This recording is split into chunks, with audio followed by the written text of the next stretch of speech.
ஓம் சாந்தி. December 17, 2025. காலை முரளி பாப்தாதா, மதுபன்.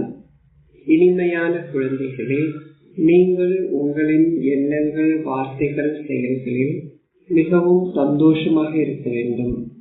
அனைவரையும் சந்தோஷப்படுத்துங்கள். எவருக்கும் துன்பம் விளைவிக்காதீர்கள். கேள்வி: இரட்டை அகிம்சாவாதி குழந்தைகளாகி நீங்கள் எதில் கவனம் செலுத்த வேண்டும்? பதில்: 1.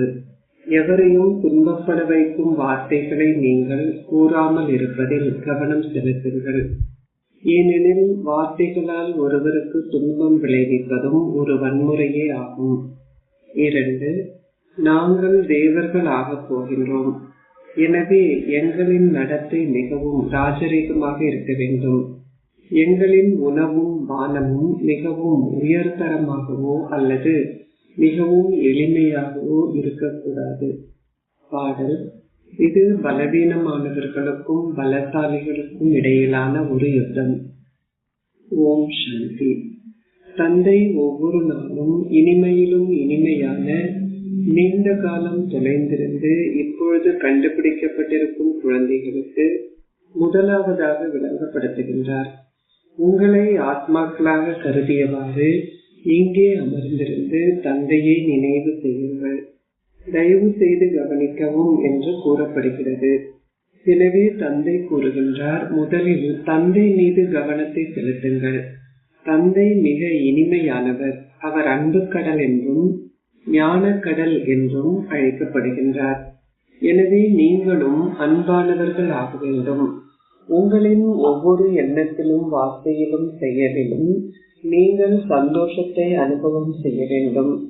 எவருக்கும் துன்பம் விளைவிக்காதீர்கள். தந்தை எவரையும் சந்தோஷமற்றவர்கள் ஆக்குவதில்லை. தந்தை உங்களை சந்தோஷமானவர்கள் ஆகவே வந்திருக்கின்றார். நீங்களும் எவருக்கும் எவ்வகையான துன்பமும் விளைவிக்க கூடாது. நீங்கள் அத்தகைய செயல்கள் எதனையும் செய்யக்கூடாது. அது உங்களின் எண்ணங்களில் கூட புகக்கூடாது. எவ்வாறாயினும் அது இறுதியில் உங்களின் ஸ்திதியாகும். பௌதீக அங்கங்கள் உங்களை ஏதாவது தவறுகள் செய்ய வைக்கின்றனவா? நீங்கள் உங்களை ஓர் ஆத்மாவாகவும் மற்றவர்களை உங்களின் சகோதர ஆத்மாக்களாகவும் கருதினால் எவருக்கும் துன்பம் விளைவிக்க மாட்டீர்கள். நீங்கள் ஷரீரத்தை பார்க்காது விட்டால் எவ்வாறு எவருக்கும் துன்பம் விளைவிக்க முடியும்? இதற்கு மறைமுகமான முயற்சி தேவை. இவை யாவும் புத்திக்குரிய வேலையாகும். நீங்கள் இப்பொழுது தெய்வீக புத்தி உடையவர்கள் ஆகின்றீர்கள். நீங்கள் தெய்வீக புத்தியை கொண்டிருந்த போது பெருமளவு சந்தோஷத்தை அனுபவம் செய்தீர்கள். நீங்கள் சந்தோஷ தாமத்தின் அதிபதிகளாக இருந்தீர்கள். இது துன்ப தாமமாகும். இது மிக எளிமையானது. அந்த மௌன தாமமே எங்களின் இனிய வீடாகும். நாங்கள் எங்களின் பாகங்களை நடிப்பதற்காக அங்கிருந்து வந்தோம். நாங்கள் நீண்ட காலத்திற்கு எங்களின் துன்ப பாகங்களை நடித்தோம். இப்பொழுது நாங்கள் சந்தோஷ தாமத்திற்கு செல்ல விரும்புகின்றோம். எனவே நாங்கள் எங்களை சகோதரர்களாக கருத வேண்டும். ஆத்மாக்களால் ஆத்மாக்களுக்கு துன்பம் விளைவிக்க முடியாது. ஆத்மாக்களுடன் பேசும் பொழுதும் உங்களை ஓர் ஆத்மாவாக கருதுங்கள். ஆத்மா சிம்மாசனத்தில் அமர்ந்திருக்கின்றார். இது சிவ் பாபாவின் ரதம் ஆகும். தாங்கள் சிவ் பாபாவின் ரதத்தை அலங்கரிப்பதற்காகவும் தாங்கள் சிவ் பாபாவின் ரதத்திற்கு உணவூட்டுவதாகவும் புத்திரிகள் கூறுகின்றனர். எனவே அவர்கள் சிவ் பாபாவை மாத்திரமே நினைவு செய்கின்றனர். அவரே நன்மையளிக்கும் தந்தையாவார். அவர் கூறுகின்றார், நான் பஞ்ச தத்துவங்களுக்கும் நன்மை பயக்கின்றேன். அங்கு எதுவும் ஒரு பொழுதும் எவ்வித சிரமத்தையும் கொடுக்க முடியாது. இங்கு சில நேரங்களில் புயல்களும், சில நேரங்களில் கடும் குளிரும், சில நேரங்களில் வேறு எதுவும் காணப்படுகிறது. அங்கு சதா வசந்த காலமே நிலவுகிறது. அங்கு துன்பத்தின் குறிப்பே கிடையாது. அது சொர்க்கமாகும். தந்தை உங்களை சொர்க்க அதிபதிகளாக ஆக்க வந்துள்ளார். கடவுளே அதி மேலானவர். அவர் அதி மேலான தந்தையும் அதி மேலான பரம ஆசிரியரும் ஆவார். எனவே அவர் நிச்சயமாக உங்களை அதி மேலானவர்கள் ஆக்குவார். நீங்கள் லக்ஷ்மியாகவும் நாராயணராகவும் இருந்தீர்கள். நீங்கள் இந்த விஷயங்கள் அனைத்தையும் மறந்துவிட்டீர்கள். தந்தை மாத்திரமே இந்த விஷயங்கள் அனைத்தையும் விளங்கப்படுத்துகின்றார். படைப்பவரையும் படைப்பின் ஆரம்பம் மத்தியமும் இறுதி பற்றியும் அவர்களுக்கு தெரியுமா என ரிஷிகளிடமும் முனிவர்களிடமும் கேட்கப்பட்ட பொழுது அவர்கள் நேத்தி நேத்தி, அதாவது இதுவும் அல்ல அதுவும் அல்ல என்றே கூறினர். அவர்களே இந்த ஞானத்தை கொண்டிராத பொழுது எவ்வாறு இது தொன்று தொட்டு தொடர்ந்திருக்க முடியும்? தந்தை கூறுகின்றார், இந்நேரத்தில் மாத்திரமே நான் உங்களுக்கு இந்த ஞானத்தை கொடுக்கின்றேன். நீங்கள் சத்கதி அடைந்ததும் இந்த ஞானத்திற்கு அவசியமில்லை. அங்கு சீரழிவு எதுவும் இல்லை. சத்துவமே சத்கதி எனப்படுகிறது. இங்கு சீரழிவு உள்ளது. எவ்வாறாயினும் தாங்கள் சீரழிவு நிலையில் உள்ளதை எவரும் அறிய மாட்டார்கள். தந்தை விடுதலை அளிப்பவர் எனவும் வழிகாட்டி எனவும் படகோட்டி எனவும் அழைக்கப்படுகின்றார். அவர் அனைவரதும் படகை நச்சுக்கடலில் இருந்து அப்பால் கொண்டு செல்கின்றார். அது பார்க்கடல் என அழைக்கப்படுகிறது. அவர்கள் விஷ்ணுவை பால் ஏரியில் சித்தரித்துள்ளார்கள். அப்புகழ் அனைத்தும் பக்தி மார்க்கத்திற்கு உரியவை. அவர்களிடம் ஒரு பெரிய ஏரி உள்ளது. அதில் அவர்கள் விஷ்ணுவின் மிக பெரிய உருவம் ஒன்றை வைக்கிறார்கள். தந்தை விளங்கப்படுத்துகின்றார், நீங்கள் முழு உலகையும் ஆட்சி செய்தீர்கள். நீங்கள் வெற்றியையும் தோல்வியையும் பல முறை அனுபவம் செய்துள்ளீர்கள். தந்தை கூறுகின்றார், காமமே கொடிய எதிரி. அதனை வெல்வதனால் நீங்கள் உலகை வென்றவர்கள் ஆகின்றீர்கள். எனவே நீங்கள் பெரும் சந்தோஷத்துடன் அவ்வாறு ஆக வேண்டும். நீங்கள் இல்லற பாதையில் வீட்டில் உங்களின் குடும்பங்களுடன் வாழலாம். ஆனால் ஒரு தாமரை மலரை போன்று தூய்மையாக வாழுங்கள். நீங்கள் இப்பொழுது முட்களில் இருந்து மலர்களாக மாறுகின்றீர்கள். இது முட்காடு என்பதை நீங்கள் இப்பொழுது புரிந்து கொள்கிறீர்கள். அவர்கள் அதிக அளவு ஒருவரை ஒருவர் தொந்தரவு செய்கிறார்கள். அவர்கள் ஒருவரை ஒருவர் அடிக்கவும் செய்கின்றார்கள். எனவே இனிமையிலும் இனிமையான குழந்தைகளாக உங்களுக்கு தந்தை கூறுகின்றார், இப்பொழுது இது உங்கள் அனைவரதும் ஓய்வு ஸ்திதியாகும். இளையவர்கள் முதியவர்கள் அனைவருக்குமே இது ஓய்வு ஸ்திதியாகும். நீங்கள் இப்பொழுது சப்தத்திற்கு அப்பால் செல்வதற்கு கற்கின்றீர்கள். நீங்கள் இப்பொழுது சத்குருவை கண்டு கொண்டீர்கள். அவர் நிச்சயமாக உங்களை சப்தத்திற்கு அப்பால் அழைத்து செல்வார். இது ஒரு பல்கலைக்கழகமாகும். கடவுள் பேசுகின்றார், நான் உங்களுக்கு ராஜயோகம் கற்பித்து உங்களை அரசர்களுக்கெல்லாம் அரசர்கள் ஆக்குகின்றேன். பூஜிக்க தகுதி வாய்ந்தவர்களாக இருந்த அரசர்கள் பின்னர் பூஜிக்கும் அரசர்கள் ஆகிவிட்டார்கள். எனவே தந்தை கூறுகின்றார், குழந்தைகளே, மிக நன்றாக முயற்சி செய்யுங்கள். தெய்வீக குணங்களை கிரகியுங்கள். நீங்கள் உண்ணலாம், பருகலாம். ஸ்ரீநாத் ஆலயத்திற்கு செல்லலாம். அங்கே நீங்கள் நெய்யால் சமைக்கப்பட்ட உணவை பெருமளவில் பெறுகின்றீர்கள். அவர்களிடம் நெய் கிணறுகளும் உள்ளன. அவை அனைத்தையும் உண்பது யார்? பூஜிப்பவர்கள், அதாவது அங்குள்ள அனைத்தையும் பரிமாறுபவர்கள். அவர்கள் ஸ்ரீநாதரினதும் ஜெகநாதரினதும் உருவங்களை கருங்கற்களால் செய்துள்ளனர். ஜெகநாதர் ஆலயத்தில் தேவர்களின் அவலட்சணமான உருவங்களை வைத்துள்ளனர். அங்கே அவர்கள் பெரிய பானையில் சோறு சமைக்கிறார்கள். சோறு வெந்ததும் அது தானாகவே 4 சம பாகங்களாக பிரிகிறது. அவர்கள் சோற்றையே பிரசாதமாக படைக்கிறார்கள். ஏனெனில் இப்பொழுது அனைத்தும் சாதாரணமாகிவிட்டது. இந்த பக்கத்தில் அனைவரும் ஏழைகளாகவும் அந்த பக்கத்திலோ அனைவரும் செல்வந்தர்களாகவும் உள்ளனர். இப்பொழுது ஒவ்வொருவரும் எவ்வளவு ஏழைகளாக உள்ளனர் என்று சற்று பாருங்கள். அவர்களுக்கு உண்பதற்கோ பருகுவதற்கோ போதிய அளவு இல்லை. சத்தியுகத்தில் உங்களிடம் அனைத்தும் இருக்கிறது. தந்தை இங்கிருந்து ஆத்மாக்களுக்கு விளங்கப்படுத்துகின்றார். சிவ் பாபா மிக இனிமையானவர். அவர் அஷரீரியானவர். ஆத்மாவே நேசிக்கப்படுகின்றார். ஆத்மாவே வரவழைக்கப்படுகின்றார். ஒருவர் மரணமடையும் பொழுது அவரது சரீரம் எரிக்கப்பட்டு அவரது ஆத்மா வரவழைக்கப்படுகின்றார். அவரது ஞாபகார்த்தமாக ஒரு விளக்கு ஏற்றப்படுகிறது. ஆத்மா இருளில் இருப்பதாக அவர்கள் எண்ணுவதாலேயே இவ்வாறு செய்கின்றார்கள். ஆத்மா சரீரம் இல்லாமல் இருக்கின்றார். எனவே எவ்வாறு இருள் பற்றிய கேள்வி இருக்க முடியும்?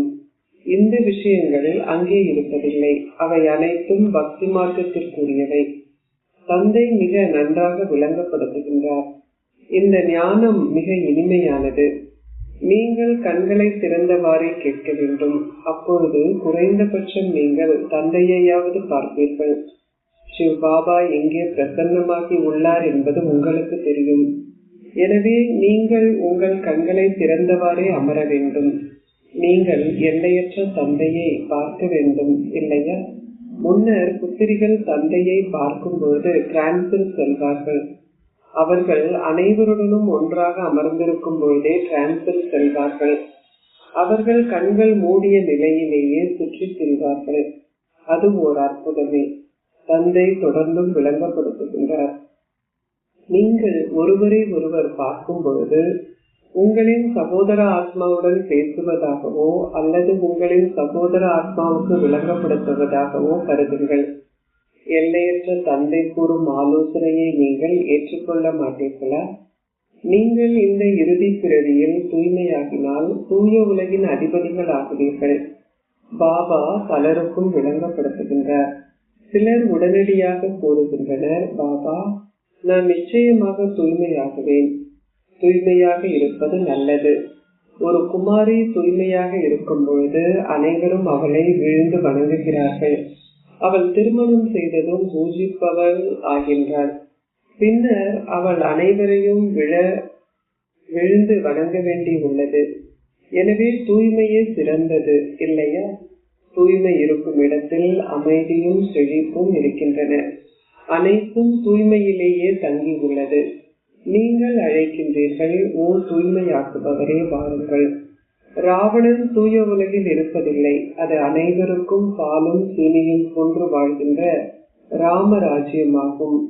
அது தர்மம் நிறைந்த ராஜ்யம் ஆதலால் ராவணன் எவ்வாறு அங்கே இருக்க முடியும்? அவர்கள் அமர்ந்திருந்து ராமாயணம் போன்றவற்றை மிகுந்த அன்புடன் கூறுகிறார்கள். அவை அனைத்தும் பக்தி ஆகும். புத்திரிகள் காட்சிகளை காணும் நேரத்தில் நடனமாடுவது வழக்கம். சத்திய படகு தள்ளாடுவே அன்றி ஒருபோதும் மூழ்காது என்ற சத்திய படகின் புகழ் உள்ளது. வேறு ஒன்று கூடல்களுக்கு செல்வதற்கு மக்களுக்கு தடை விதிக்கப்படவில்லை. ஆனால் இங்கே வர வேண்டாம் என அவர்களுக்கு கூறப்படுகிறது. தந்தையே உங்களுக்கு இந்த ஞானத்தை கொடுக்கின்றார். நீங்கள் பிரம்மா குமார்களும் குமாரிகளும் ஆகின்றீர்கள். நீங்கள் நிச்சயமாக பிராமணர்கள் ஆக வேண்டும். தந்தையே சொர்க்கத்தை ஸ்தாபிப்பதால் நாங்கள் நிச்சயமாக சொர்க்க அதிபதிகள் ஆக வேண்டும். நாங்கள் ஏன் இன்னமும் நரகத்தில் இருக்கின்றோம்? நாங்கள் முன்னர் பூஜிப்பவர்களாக இருந்தோம் என்பதை இப்போது புரிந்து கொள்கின்றோம்.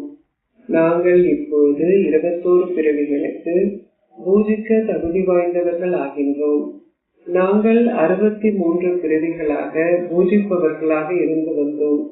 இப்பொழுது நாங்கள் பூஜிக்க தகுதி வாய்ந்த சொர்க்க அதிபதிகள் ஆகுவோம்.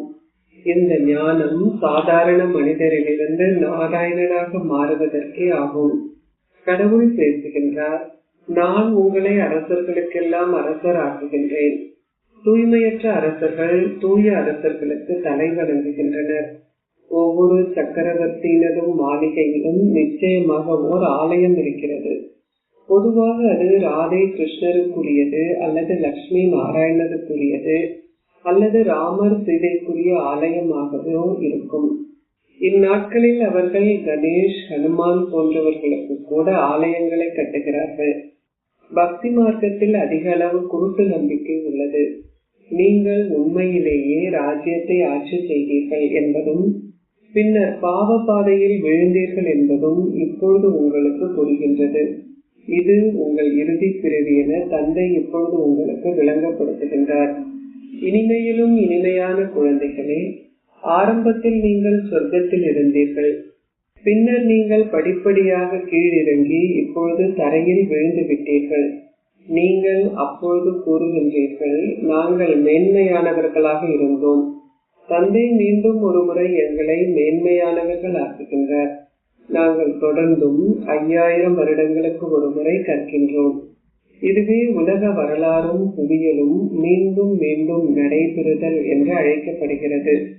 பாபா கூறுகின்றார், நான் குழந்தைகளாகி உங்களை உலக அதிபதிகள் ஆக்குகின்றேன். உலகம் முழுவதும் உங்கள் ராஜ்யமாக இருக்கும்.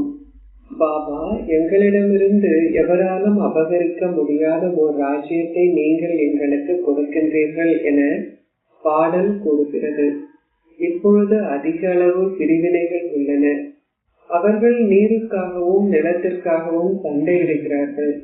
அவர்கள் தொடர்ந்தும் தங்கள் சொந்த மக்களை பராமரிக்கின்றார்கள். அவர்கள் அவ்வாறு செய்யாது விட்டால் இளைஞர்கள் கல்லெறிய ஆரம்பித்து விடுவார்கள். இளைஞர்கள் பலசாலிகள் ஆகையால் பாரதத்தை பாதுகாப்பார்கள் என அம்மக்கள் எண்ணுகிறார்கள். எனவே அவர்கள் இப்பொழுது தங்களின் பலத்தை காட்டுகின்றார்கள். உலகின் நிலைமையை பாருங்கள். இது ராவண ராஜ்யமாகும். தந்தை கூறுகின்றார், இது அசுர சமுதாயம். நீங்கள் இப்பொழுது தேவ சமுதாயத்தினர் ஆகின்றீர்கள். எவ்வாறு அசுரர்களுக்கும் தேவர்களுக்கும் இடையில் ஒரு யுத்தம் இருக்க முடியும்? நீங்கள் இரட்டை அகிம்சாவாதிகள் ஆகின்றீர்கள்.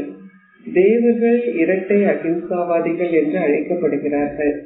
அகிம்சையே தேவர்களின் பரம தர்மம் என கூறப்படுகிறது. வார்த்தைகளினால் எவருக்காயினும் துன்பம் கொடுப்பதும் வன்முறையே என்று பாபா விளங்கப்படுத்தியுள்ளார். நீங்கள் தேவர்கள் ஆகுவதால் ஒவ்வொரு விஷயத்திலும் ராஜரீகம் இருக்க வேண்டும். உங்களின் உணவும் பானமும் மிகவும் உயர்தரமாகவோ அல்லது மிகவும் எளிமையாகவோ இருக்கக்கூடாது. அது சரியாக இருக்க வேண்டும். அரசர்கள் போன்றோர் மிக குறைவாகவே பேசுகிறார்கள். பிரஜைகள் தங்கள் அரசர்களின் மீது பெரும் அன்பு வைத்துள்ளார்கள். இங்கே என்ன நடக்கிறது என பாருங்கள்.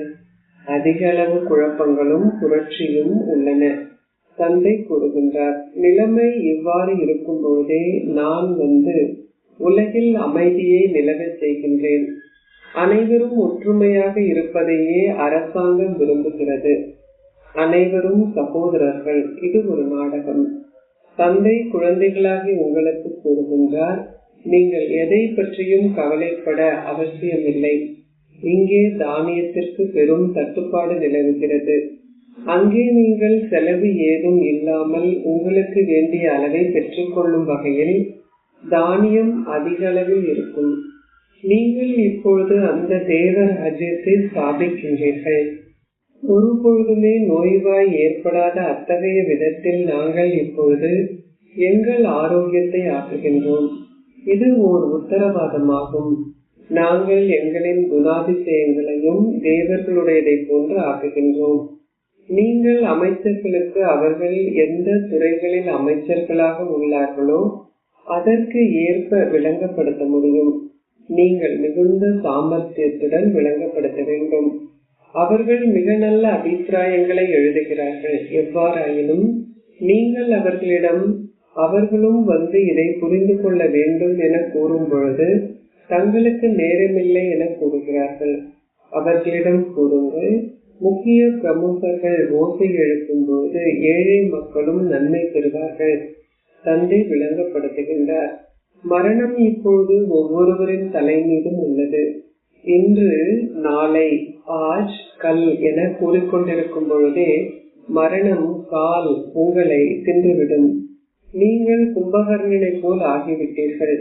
குழந்தைகள் விளங்கப்படுத்துவதில் மிகவும் களிப்படைகிறார்கள். பாபா இப்படங்களை செய்வித்துள்ளார். தாதா இந்த ஞானத்தை கொண்டிருக்கவில்லை. நீங்கள் உங்கள் பௌதீக தந்தையிடமிருந்து பரலோக தந்தையிடமிருந்து ஆஸ்தியை பெறுகின்றீர்கள். நீங்கள் அலௌகிக தந்தையிடமிருந்து ஓர் ஆஸ்தியை பெறுவதில்லை. அவர் இடையிலுள்ள ஓர் முகவர். இவரிடமிருந்து ஓர் ஆஸ்தி பெறப்படுவதில்லை. நீங்கள் பிரஜாபிதா பிரம்மாவை நினைவு செய்யக்கூடாது. நீங்கள் என்னிடமிருந்து எதனையும் பெற மாட்டீர்கள். நானும் கற்கின்றேன். அவை எல்லைக்கு உட்பட்ட ஆஸ்திகள். மற்ற ஆஸ்தி எல்லையற்ற தந்தையிடமிருந்தே பெறப்படுகிறது. பிரஜாபிதா பிரம்மா உங்களுக்கு என்ன ஆஸ்தியை கொடுப்பார்? தந்தை கூறுகின்றார், சதா என்னை மாத்திரமே நினைவு செய்யுங்கள். இவர் ரதம் ஆவார். நீங்கள் ரதத்தை நினைவு செய்யக்கூடாது. கடவுளே அதை மேலானவர் என அழைக்கப்படுகின்றார். தந்தை இங்கிருந்து ஆத்மாக்களுக்கு விளங்கப்படுத்துகின்றார். ஆத்மாவே அனைத்தையும் செய்பவர். ஆத்மா ஒரு தோலை நீக்கி மற்றொன்றை எடுக்கின்றார். பாம்பின் உதாரணமும் உள்ளது. நீங்களே ரீங்காரமிடும் வண்டுகள். நீங்கள் இந்த ஞானத்தை ரீங்காரம் இடுகின்றீர்கள். இந்த ஞானத்தை எடுத்து உரைப்பதன் மூலம் உங்களால் எவரையும் ஓர் உலக அதிபதி ஆக்க முடியும். உங்களை உலக அதிபதிகள் ஆக்குகின்ற தந்தையை நீங்கள் ஏன் நினைவு செய்யக்கூடாது? தந்தை இப்பொழுது வந்துவிட்டார். எனவே நீங்கள் ஏன் அவரிடமிருந்து உங்கள் ஆசையை பெறக்கூடாது? நீங்கள் ஏன் உங்களுக்கு நேரமில்லை என கூறுகிறீர்கள்? நல்ல குழந்தைகளால் ஒரு வினாடியில் புரிந்து கொள்ள முடியும். மக்கள் லட்சுமியை வழிபடுகிறார்கள் என பாபா உங்களுக்கு விளங்கப்படுத்தியுள்ளார். நீங்கள் லட்சுமியிடமிருந்து எதனை பெறுகின்றீர்கள்? நீங்கள் அம்பாளிடமிருந்து எதனை பெறுகின்றீர்கள்? லக்ஷ்மி சொர்க்கத்தின் தேவி ஆவார். அவர்கள் லக்ஷ்மியிடம் பணத்தை யாசிக்கின்றார்கள். அம்பாள் உங்களை உலக அதிபதிகள் ஆக்குகின்றார். அம்பாள் உங்கள் ஆசைகள் அனைத்தையும் பூர்த்தி செய்கின்றார். ஸ்ரீமத்தை பின்பற்றுவதன் மூலம் உங்கள் விருப்பங்கள் அனைத்தும் நிறைவேற்றப்படுகின்றன. அச்சா, இனிமையிலும் இனிமையான அன்பிற்குரிய, எப்பொழுதோ காணாமல் சென்று இப்பொழுது கண்டெடுக்கப்பட்டிருக்கும் குழந்தைகளுக்கு உங்கள் தந்தை தாயாக இருக்கும் பாப் தாதாவின் அன்பும் நினைவுகளும் காலை வந்தனங்களும். ஆன்மீக தந்தை ஆன்மீக குழந்தைகளுக்கு நமஸ்தே கூறுகின்றார். ஆன்மீக குழந்தைகள் ஆன்மீக தந்தைக்கு நமஸ்தே கூறுகின்றோம். தாரணைக்குரிய சாரம் 1. நீங்கள் பௌதிக புலன்கள் மூலம் தவறுகள் எதனையும் செய்யாமல் இருக்கும் வகையில் ஆத்மா என்ற விழிப்புணர்வை உறுதியாக்குங்கள். சரீரத்தை பார்க்காதீர்கள். ஒரே ஒரு தந்தையின் மீதே கவனம் செலுத்துங்கள். 2. இப்பொழுது இது உங்களின் ஓய்வு ஸ்திதியாகும். எனவே சப்தத்திற்கு அப்பால் செல்ல முயற்சி செய்யுங்கள். நிச்சயமாக தூய்மையாகுங்கள். சத்திய படகு தள்ளாடுதே அன்றி ஒரு பொழுதும் மூழ்காது என்பது உங்கள் புத்திகளில் இருக்கட்டும். எனவே தடைகளை குறித்து பயப்படாதீர்கள். ஆசீர்வாதம். ஜட பொருட்களையும் மாயையையும் வெற்றி கொண்டவராகி நாடகம் பற்றி இந்த ஞானத்தால் உங்கள் ஸ்திதியை அசைக்க முடியாததாக ஆக்குவீர்களாக. ஜடப்பொருள் அல்லது மாயையினால் எவ்வகையான பரீட்சையை நீங்கள் எதிர்கொள்ள நேர்ந்தாலும் சற்றேனும் தளம்பல் அடையாதீர்கள். ஒரு பிரச்சனை உங்களை தாக்கும் பொழுது இது என்ன, இது ஏன் நடந்தது என்ற கேள்விகள் உங்களுக்கு இருந்தால் நீங்கள் சித்தியடைய மாட்டீர்கள். எனவே என்ன நடந்தாலும் உங்களுக்குள் இந்த ஓசை வெளிப்படட்டும். ஆகா, இனிய நாடகமே ஆகா. மாறாக இவ்வாறான எண்ணம் வராதிருக்க வேண்டும். ஓ, என்ன நடந்தது? எந்த ஒரு எண்ணத்திலும் எந்த தளம்பலும் இல்லாத வகையில் உங்கள் ஸ்திதி இருக்க வேண்டும். உங்கள் ஸ்திதி சதா ஆழ்த்த அசைக்க முடியாததாக இருக்க வேண்டும். அப்பொழுது நீங்கள் ஜடப்பொருள்களையும் மாயையையும் வெற்றி கொண்டவர்கள் என்ற ஆசீர்வாதத்தை பெறுவீர்கள். ஸ்லோகம். நற்செய்தியை கொடுப்பதும் சந்தோஷத்தை கொடுப்பதுமே அதி மேன்மையான கடமையாகும். அவ்யக்த இஷாரா. இப்பொழுது முழுமையாகவும் கர்மாதீதாகவும் ஆகின்ற ஆழமான அக்கறையை கொண்டிருங்கள். குறிப்பாக இப்பயிற்சி மகாரதிகளின் முயற்சிக்கானது. ஒரு கணம் ஒரு கர்மயோகியாக இருத்தல், மறுகணம் கர்மாதி ஸ்திதிக்கு செல்லுதல். பழைய உலகின் இறுதியான பழைய சரீரத்தின் எந்த ஒரு நோயும் உங்கள் மேன்மையான ஸ்திதியில் எந்த ஒரு தளம்பலையும் ஏற்படுத்த அனுமதிக்காதீர்கள். உங்களுடைய உண்மையான சுயத்தை பற்றிய இந்த ஞானத்தை பற்றிய பிறரை குறித்து தூய ஆக்கப்பூர்வமான எண்ணங்களை மாத்திரம் கொண்டிருங்கள். அப்போது மட்டுமே நீங்கள் கர்மாதி ஸ்திதியை அடைந்தவர்கள் எனப்படுவீர்கள். ஓம் சாந்தி.